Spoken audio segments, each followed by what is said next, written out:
Hey there, I'm your host, Leslie Randolph. I'm a self-confidence coach for teenage girls and the self-confidence coach you wish you had as a teen. Honestly, I'm the self-confidence coach I wish I had as a teen because I know I could have saved myself and my mother a whole lot of heartache if I'd only known then what I know now. I hope to save you some of that suffering by sharing the lessons I learned late in life right here on Why Didn't They Tell Us? Welcome to the show. Hey, happy people. Welcome back to Why Didn't They Tell Us?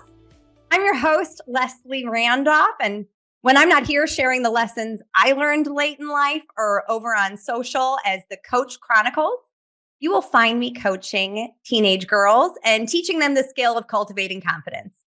Here's why. Self-confidence, that awesome alchemy of knowing who you are, loving and believing in her. My friends, that is the secret sauce to creating the life of your dreams. It's the key to creating anything you want in this one and only life of yours. And today's guest has done just that. She has done it again and again and again, and she has helped over 1 million women do the same. She is a living, breathing example of what happens when you love and believe in you, and then do the work to back up those beliefs. Corinne Crabtree is a master certified weight and life coach with a mission to help every woman break generational curses to improve their personal health and wealth. Corinne Crabtree is one of the leading voices in the weight loss and business industry. She's the host of the wildly successful podcast, Losing 100 Pounds with Corinne, which has been downloaded over 50 million times in 160 countries. After being a featured expert at the Life Coach School and having her business rank 1,052 out of Inc.'s 5,000 fastest growing businesses in 2022, Corinne founded the No BS Business Women's Membership. The program provides online entrepreneurs with simple frameworks, tools, and focus they need to take action and build the business of their dreams. Corinne Crabtree, welcome to the show. Thank you. Oh my gosh. I don't know that I've ever had such a welcome that was so enthusiastic. That's amazing. Wait, I didn't make that up. That is all true. That is you. I just rolled out the red carpet for you, my friend. And it is one that I am so excited to be rolling out. I'm so thrilled to have you here. All right. Well, you can, if you ever come to Nashville, just follow me around, be my personal hype girl. Oh my gosh.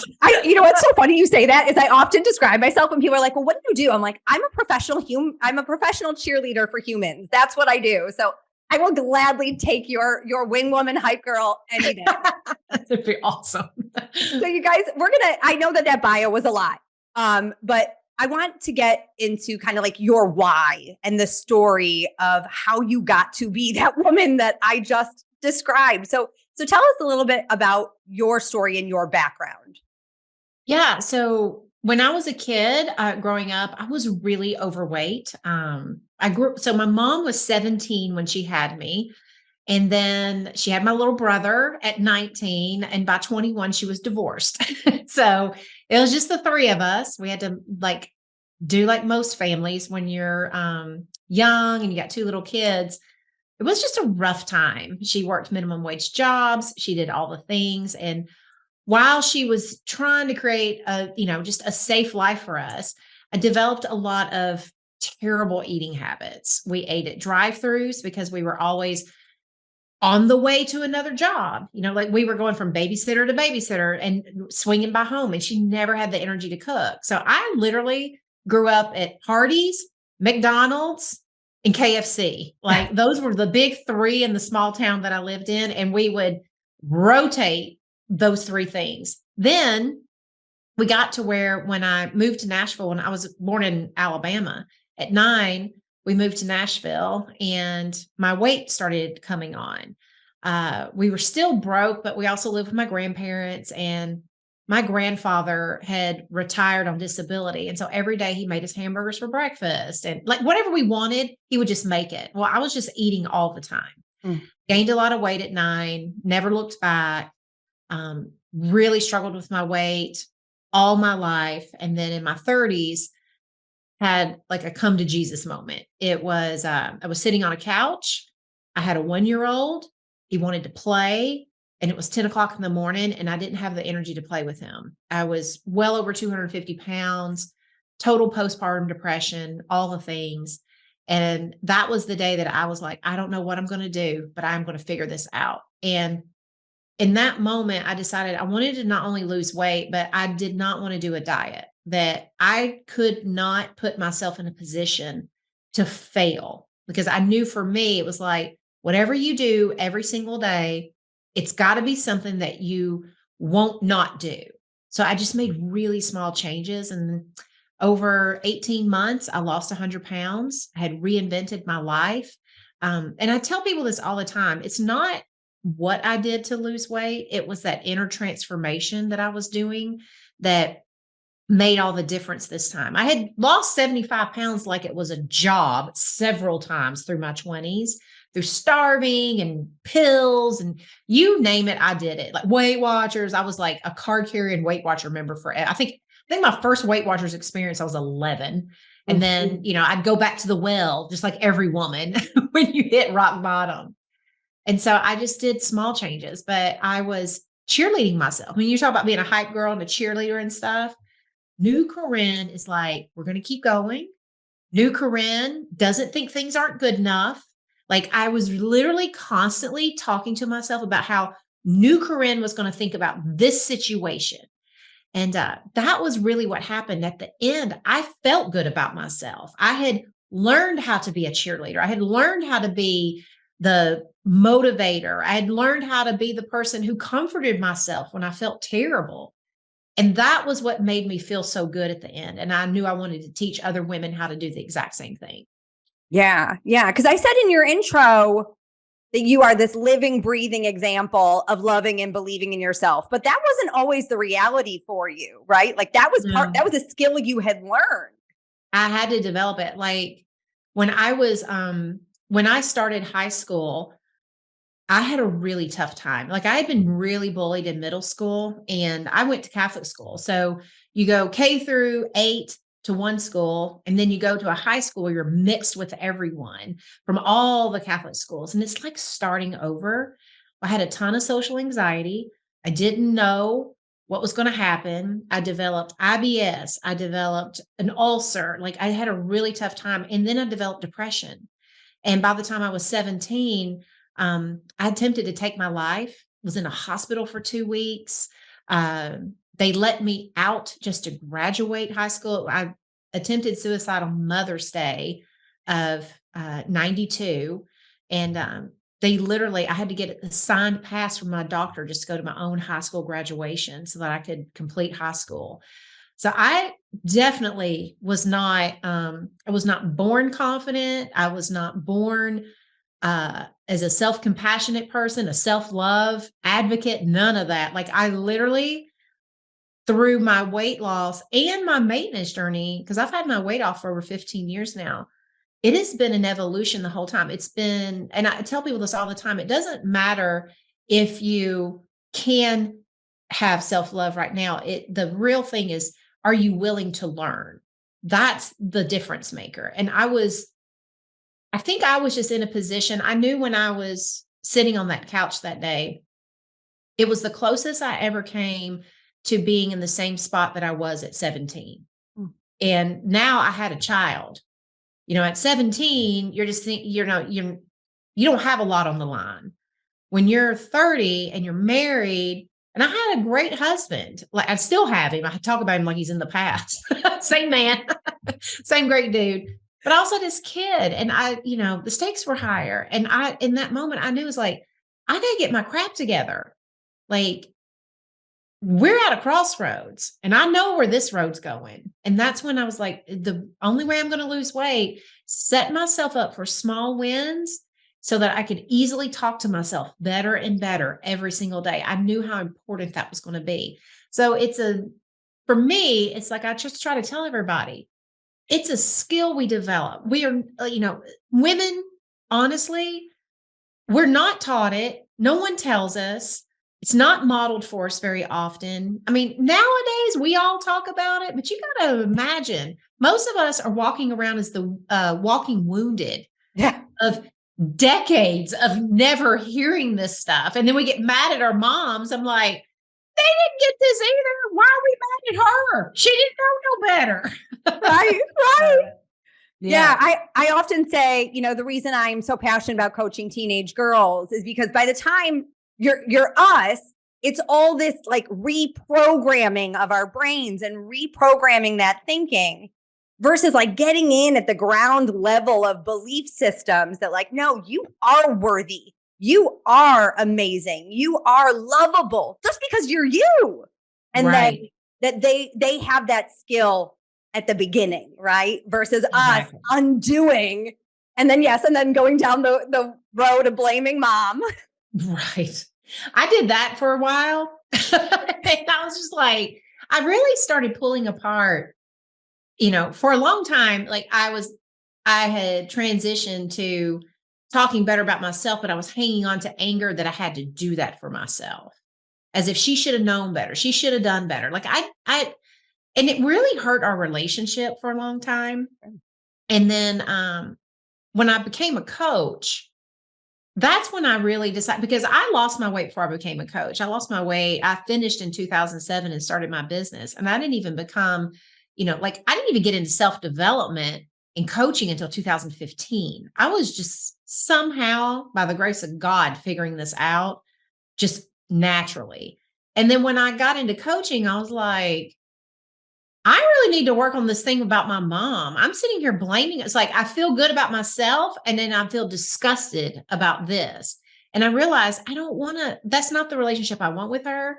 And so I really started thinking about how do we get here? How did all of this happen? And it's been very freeing for me to just think about my mom didn't have a chance. She didn't have all the books and the podcasts and enlightenment and stuff. She was in just basically repeating what her mama did and then what her mama did. So that was just, I don't know. It was so freeing for me to let go of all that anger and just be like, I'm just glad that I did it. And now I want to have compassion for my mom who did the best she could. Absolutely. I always say that we're all doing the best with the tools that we have. And yeah, certainly our toolbox is much more robust than the women that came before us. And hopefully our future generations are better for the lessons that we learned late in life. Exactly. So the lesson you learned late in life would be, I mean, you learned a lot of them, but that idea of loving and believing in you. And you talk about that often. You talk about like the small steps versus the overhaul. And when any of us are going after a goal, and y'all find yourself in this, right? You might not be losing weight. And I said to Corinne before we got in the air, that was never my goal, but I eat up what she says because it's always about going after any goal. So whether you're starting a business, whether you're losing weight, whether you're trying to like go for the grade or the promotion at work, what are some of those small shifts when it comes to loving and believing in you that people can make or that you made? The first thing was, and I think this is common with women, is, like I really preach the reason why I want you to take small steps is there's several reasons. Number one, the smaller the step, the more likely you are to implement it. I mean, it's just like if it's not overly complicated, you reduce your risk factor by like, 1,000%. The other reason is small behaviors are easy to repeat. And so then you can kind of start getting them locked into your identity, locked into your system. The problem with small is that we are taught that it's not good enough. So one of the first things I teach people is if you really want to build a better relationship with yourself, you have to listen for how often you're telling yourself and stopping yourself on progress when you say, but that's not good enough. And you got to be real honest in that moment. For example, when I first started losing weight, I really had to figure out like, all right, what can I do? Like, what can I do today that's a little bit better than yesterday? And on my first day, I was like, I am going to be the kind of person who walks 15 minutes a day, no matter what. I really thought about it. I was like, there is no reason why a human being that doesn't have a physical injury can't just walk for 15 minutes a day. That is something you can even do inside your house if you need to. I lived in a tiny condo, and when the weather was garbage, I would set a timer and I would just walk the condo, anything to just prove to myself that I could do it. But my brain would always say, it's not good enough. You'll never lose weight doing that. And I remember telling myself, look, what's not good enough is sitting on the couch thinking I need to do more. Like that's never led to success. Allowing myself to believe that small things aren't good enough, that's always been the problem. So I think for a lot of people, when you're first starting, the one thing we all have to watch out for is that inner voice. It's going to it's trying to keep us just to do what we've always done, even if what we are doing, we hate, we know intellectually sucks for us. Like we'll have all of that going on, but you've got to watch out for the not good enough voice, because to me, that is like that one excuse that almost all of us have, and we believe it. Yep. And it's not true. And so it's very important you tell yourself, here's why this is good enough. Here's what will happen. Like it only makes intellectual sense that if I get off my butt and walk, that has to be better than sitting on that butt and doing nothing. Like, so those honest conversations around not being good enough, I think that's really, it's so tangible and it makes sense. And it's like every one of us do that. And it's something every one of us can do. Totally. And then that becomes, when you then think about like that hype woman, that cycle of self-confidence, which is something that I think about, because then at the end of that day, you get to look in the rear view and be like, I did that. Yes. And then that becomes kind of like momentum for tomorrow, right? Yeah. And I think too, like it, as a former queen of self-loathing, retired. Like if there was a Nashville chapter, I was the president of it. One of the things I think is like on the back end is don't skip that important step. So like in the moment, we try to rationalize this isn't good enough for some reason. And then at night, it tries to come back. Like when you look back, like if you're like seeping into self-loathing, I mean, like you bathe in it, you have to really watch for yourself at night to not look back at your day and think it wasn't good enough. If you did anything, I always tell people, if you want the long-term goal, you have to take the early steps that the future version of you needs in order to be that person. If future you ends the day proud and, like, woo, you lost weight, you've become, like a businesswoman, you've got a promotion. If she's relishing in all of her stuff, that means you today, on day 1 through day like 401 on the path to get there, has to be proud of the small moments, has to make yourself do it. You have to condition yourself to get into the habit of not dismissing things. Otherwise, you become someone who accomplishes a lot. And this happens so much. You train yourself to become someone who accomplishes a lot of stuff. And now you're in the habit of telling yourself, why now this is not good enough. This is going to be better. You need to be thinking about that. You cannot be sitting here celebrating yourself. And then you never get what you always think you're going to get. Like we always think I'm going to lose all my weight and feel really good about myself. If you don't teach yourself how to find the good moments, how to acknowledge the good moments, you'll lose all your weight.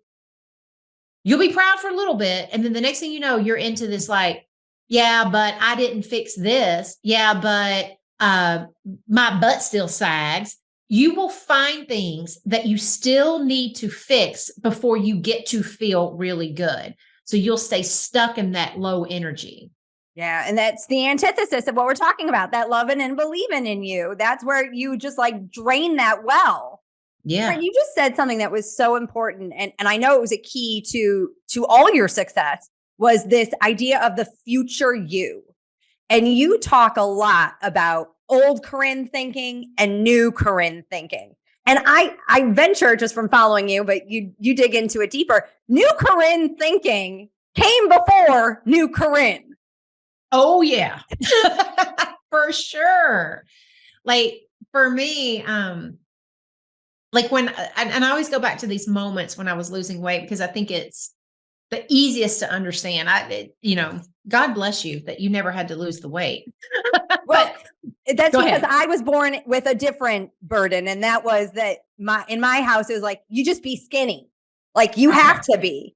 And so it's so different, it's like the other different side of the coin, but it feels just as crappy.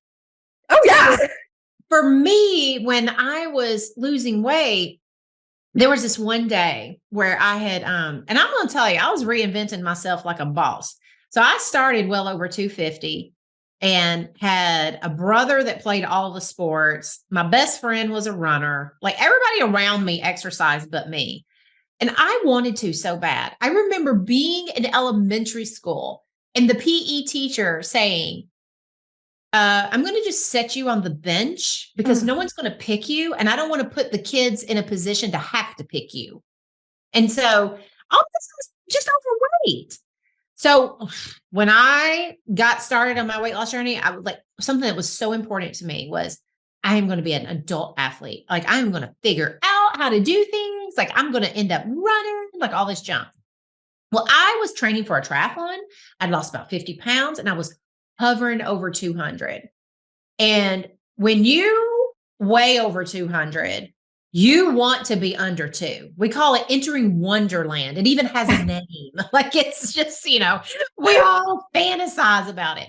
For 6 weeks, I hovered over 200, training for a triathlon, eating better than I'd ever had in my entire life, feeling like a new person. First few weeks, cheerleader Corinne was like, no sweat. This is going to come off. Stalls and plateaus are normal. Like she's just like, you keep going, girl. Week 6, old Corinne came back and was like, F this. If we ain't losing weight, let's go out to eat tonight. We should quit doing all this. Like, this is some crap. And I remember in that moment, I've told my clients this, it was almost like the heavens opened, the sun was streaming in my window, and new Corinne, because I'd been thinking, like I'd been making myself be proud and shutting down not enough. I'd started formulating that habit that when that voice came in, it felt alarming. Before it felt normal. It was just like the voice. Yeah. The truth was talking. That day, new Corinne came in and said, no, that's old Corinne thinking. Every time you've gotten on a roll, you've allowed yourself to think that when you're upset or whatever, that you should quit. There's no way it makes sense that we should quit doing things we enjoy simply because the scale's not going down. And I just told myself, new Corinne keeps going no matter what, because this life's better. And it only makes sense that if you keep doing these things, eventually the weight will come off. And I was like, maybe I need to re-examine things, just to make sure I'm not missing anything. But quitting is definitely not going to help. And that was that day where I was like, I am really becoming a different person. But that's why I think it's important that we're listening to ourselves, because you never know when you're going to need new Corinne to come in. Because a lot of times your old voice, it may die down when you're getting success and stuff. But every person who's on a journey to accomplish something is going to hit rough patches. That's when old thinking loves to come back in. And you want to have trained yourself to have another voice that you can turn on when you need it the most. Most of us just want that old voice to just go away. And I'm like, I don't think the old voice ever goes away. And I don't need it to go away. What I do need, though, is the skill to turn on my new thinking the moment I know I need it. That's so good. And I love what you just said. And I think that this is a skill too, that like an alarm went off in you of like, no, that's not how we think anymore. Actually, that voice is not true. I can choose to believe that voice, but I know where that voice gets me. I've been there. This new voice, I don't know where she'll get me, but I sure like where she's gotten me this far. Exactly. She's doing a much better job than that other voice. Yeah. And I also, I want to just pause on one thing that you just said for the cheap seats in the back. That this was 6 weeks into a journey, my friends, 6 weeks of hard work, triathlon training. And she had hit this, we'll call it a plateau. And I think, no, I had been going for months. Okay. I hit a plateau that was 6 weeks long, which in weight loss terms might as well have been a year. Well, and in business terms and in life terms, when you're doing something and you don't see movement for 6 weeks, I think any human brain's going to give you that kind of thought of like, it ain't working. And if you choose to believe that, you know where you're going. Right. You have to. So I love that you had that alarm that went off and said like, this ain't the Corinne we're listening to anymore. Love it. So we know the journey and we know that you're in maintenance because this is a forever journey for you, right? Yeah. But how has your life changed since you learned the skill of loving and believing in you? Well, it changed everything. So, I don't know that I could have started a business. So when I started my business, this is what's so interesting. And I never really thought about it this way. I started it in 2007, and starting a business in 2007 was a hell of a lot harder than starting one in 2023. Like, we have so many tools. We didn't have the social medias back then. Like, nobody was using that kind of crap. I mean, maybe MySpace was a thing, if that dates us at all. I know I had a MySpace account for a hot minute, then it went away. But if I hadn't learned how to talk to myself positively, how to encourage myself, how to redirect thinking when I was scared, uncertain, and that kind of thing, I would have never took the risk of starting a business. Like, I think about my early entrepreneurial journey, and it wasn't riddled with lots of fears and doubts that this won't work. And that's because I untrained myself to have lots of fears and doubts. I had trained myself to just try things. Let's just see what happens. That's what I did all the way through my weight loss. And then it paid off and I was ready to build my business. I didn't have to go through the fire of all the doubt. Now, that I don't want anybody to mistake me. I've had plenty of doubts and fears along the way, but I just remember in the early days, I was dovetailing off of the weight loss success where my brain was just like, it only makes sense that we should do this with other people. And it only makes sense that if I lost weight through being willing to try things and some stuff work and some stuff not, and just be like, all right, that didn't work. Let's try the next thing. It made my early entrepreneur journey so much easier. So like that whole reinvention of just how I thought about myself just in weight loss and in body, it did transfer. It transferred with my mothering. My son was diagnosed with autism at the age of 5. And, I had lost my weight. I'd started my business and then wham. We were told he has autism, and life changed on a dime in that moment. And I remember overeating the first night, like going back to my old ways and telling my husband, I've hit my emotional bandwidth today. I just want to eat pizza. And tomorrow I'm regrouping. And I told myself, you will regroup tomorrow. In that moment, I needed to just reset. After that, I went all in on him. It was very scary. And I remember so many times telling myself, if you can figure out weight loss and you can start a business, you can help this child. And, that journey required me to really love myself, because I went through stages of feeling extremely guilty, as if I had done this to him, that I didn't try hard enough to get him diagnosed early. I blamed myself so much, but I had my back through all of it. I didn't let it stop me. Like, I kept going because I just kept saying, you could figure out your weight. You can figure this out. And I mean, I just think as women, as mothers, we have so many self-inflicted wounds all the time. And one of the reasons why I've loved learning how to talk to myself in different ways is I've stopped inflicting wounds on me. There's enough that's going to come from the world. Like, the world's going to give you 1,000 cuts. You don't need 10,000 more on top because you're doing it to yourself. Right. Yeah. Yeah. Ooh, I want to give you a hug. It's all right. I cry all the time. Listen, and I hug all the time. It's one of my skill sets. But look at this cycle of, if I can do that, then I can do that. Because my friends, there are a million obstacles that the world is going to throw at us. And if we have breath in our body, which is a blessing each and every day, those obstacles are going to keep coming and we can't control them. Yeah. But you can control the soundtrack in that beautiful brain of yours and what you're going to choose to believe. And Corinne believing, if I can do that, I can do that. It didn't just help her son. It did, right? Of course it helped your son. And now because I know he is thriving and he is incredible. Oh, yeah. He's 20 now, for all your listeners. When he was 5, he barely talked.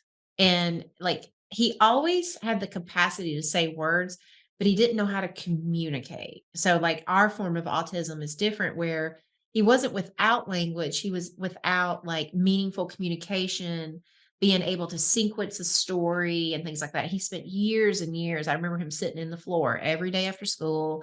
His ABA therapist would come over. We would have time where we just took sequencing cards, and it started with 2 cards. Which one comes first in the story?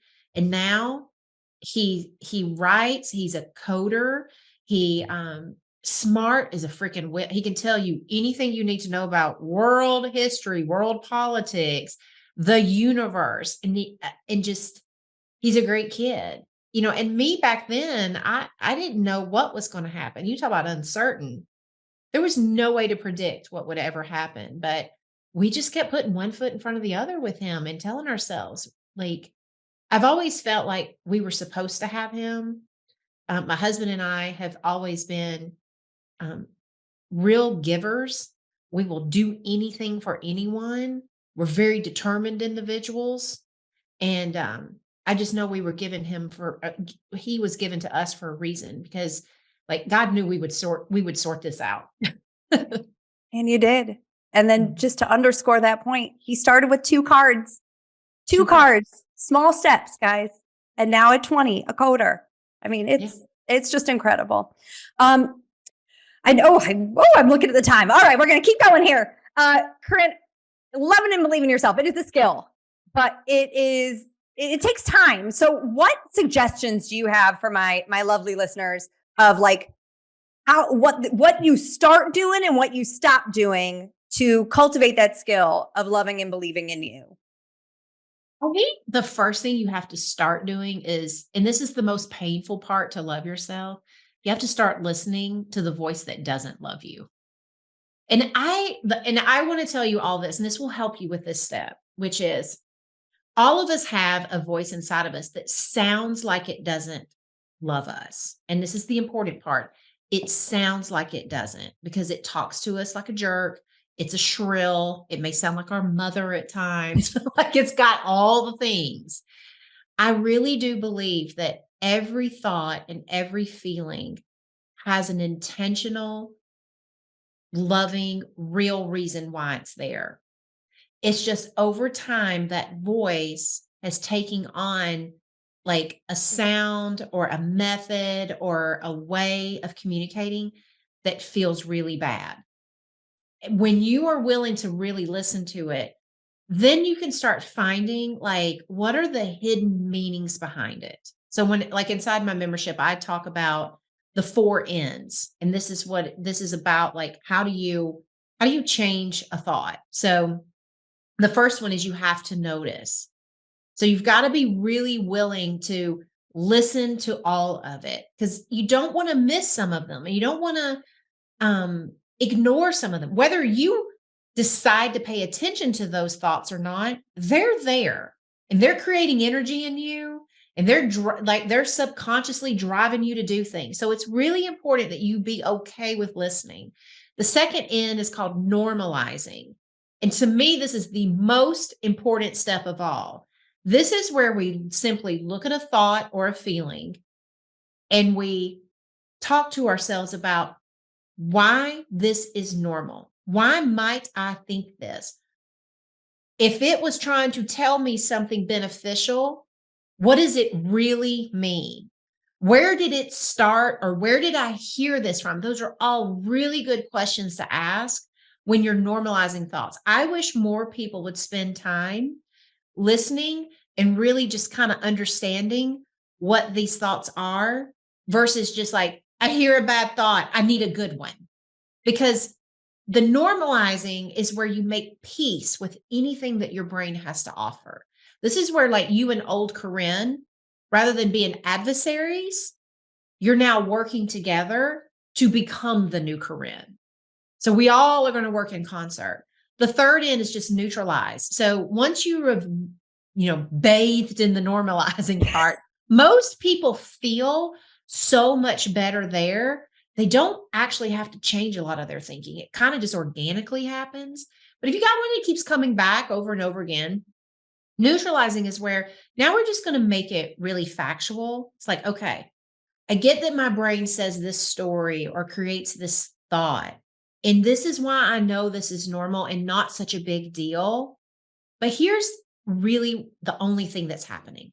Like, when I just really look at it for what it is, if I was going to take a thought and slide it under the microscope as a scientist, this is all I would see.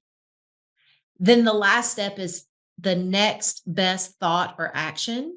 You just decide ahead of time, like, all right, when this comes back, here's what I might want to think instead.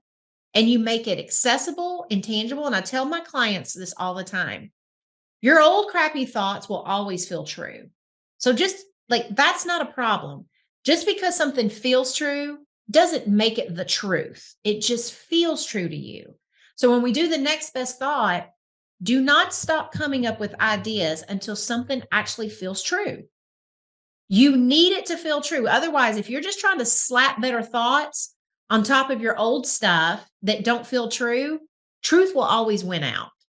So the best way to finally change how you think about yourself is whatever you're going to say to yourself in the moment your old truth comes. If it feels true also, it's very natural to want to lean into the direction of what feels better.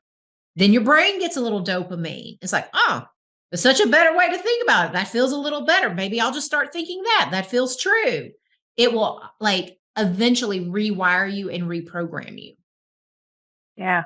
Oh, I love that. I love those four ends, and they're so critical. And I also love what you said, Corinne, about old Corinne and new Corinne working together, not adversaries, right? Because she is who got you here. Yeah. And we need to make peace with that and not be mad at her, because she's doing the best she can. She is doing the best she can. She got formed for some reason, and she's coming along for the ride, whether you want her to or not. Like, I'm just like, strap in, like, put your seatbelt on. I'm going to take care of you. But new Corinne drives the car now. Like, you're not the driver. She's often the what do you call it? The side seat driver, the back seat driver. That's her role. Look out for that. No, you're doing it wrong. And it's like, no, we're on track. Don't worry. GPS says we're fine. I still got the wheel, honey. Yeah, I often say that, like, she can have a say, but she can't have the microphone. But I love it. Exactly. Yeah, you're driving. And we needed her to get there, and we needed all those versions of her to get you where you want to be. And that's for all of us. So, Corinne, as we think about old Corinne, and we've gone on this journey a bit of from the beginning to now, and I can't wait to see where you go next. What would something you would tell your teenage self? What would new Corinne tell that girl who was put on the bench and who didn't even get a chance to not get picked, as that gym teacher said? What would you say to her? First, I'd give her a hug, because she was always hurting. And I have done a lot of inner child work and gone back and visited all the different versions of me. And I keep a picture of the 12-year-old version of me I have a wall here that has, like, it's not the conceited wall. It has a lot of pictures of me, but I always like to see myself in, like, really important moments and in life, like succeeding and stuff. But I have her over there, and I hug her a lot, and I just tell her, it all turns out way better than you think. Like, that's probably what I would tell her. It's just, you keep going, you're a survivor. And I think that's the most important thing that I think about old Corinne is that she was never bad. She didn't harm me.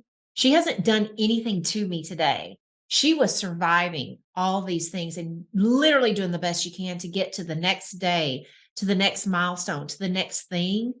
And it was messy. And new Corinne's going to be messy too. Like, there's going to be a version of me one day that looks back at this 48-year-old version that I think is pretty cool right now. And she's going to be like, girl, I wish I could have just told you this. Like, you didn't need to, like, work so much. Like, all of us, when we reflect back on our past, you always got some feedback for them. There's always that. But I just hug her and tell her it's going to be okay. You're a survivor. You keep going. And I think I would probably tell her, like, there's versions of you that will always come back and take care of you. Whatever you do, you're never going to screw us up so much that we can't keep figuring out how to move forward. So just move forward. Yeah. Keep going. And I just want to, as you say that, I want to go back to something you offered on the night that you had gotten the diagnosis, and you were like, I need pizza. Yeah. And tomorrow we regroup.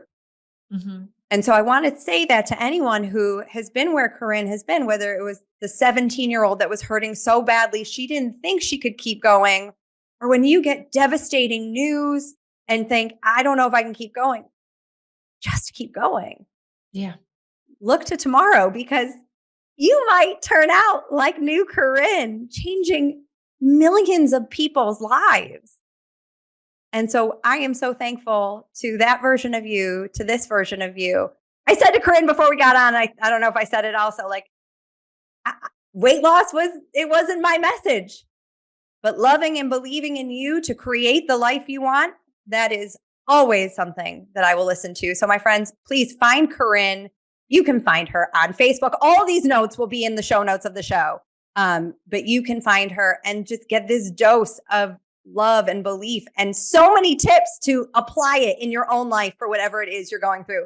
Corinne, before we wrap up, is there anything else you want my listeners to know or to consider? Or I think no matter like what your age is, like, I have a 21-year-old niece. It's like, talk to your young girls. Tell them that, like, all the things that you were never told that you wish you were, tell them. They have to hear it. That I really believe this next generation is going to be the generation of women that really come out more powerful, because so many of us in our like 40s and 50s are doing this work. We have so many young women we can influence. Don't underestimate just influencing the women in your life and what a ripple effect that's going to have on the world. Absolutely. Absolutely. Corinne, it has been an absolute pleasure. Thank you so much for your time, for everything you are. And I'm just thrilled to have had this time with you. All right, my friends, till next time. Love what you hear? Well, I'd love to hear from you. You can find me at confidencecoachforgirls.com. That's confidencecoachforgirls.com. Or email me at lesliethelifecoach@gmail.com. That's lesliethelifecoach@gmail.com. Hope to hear from you.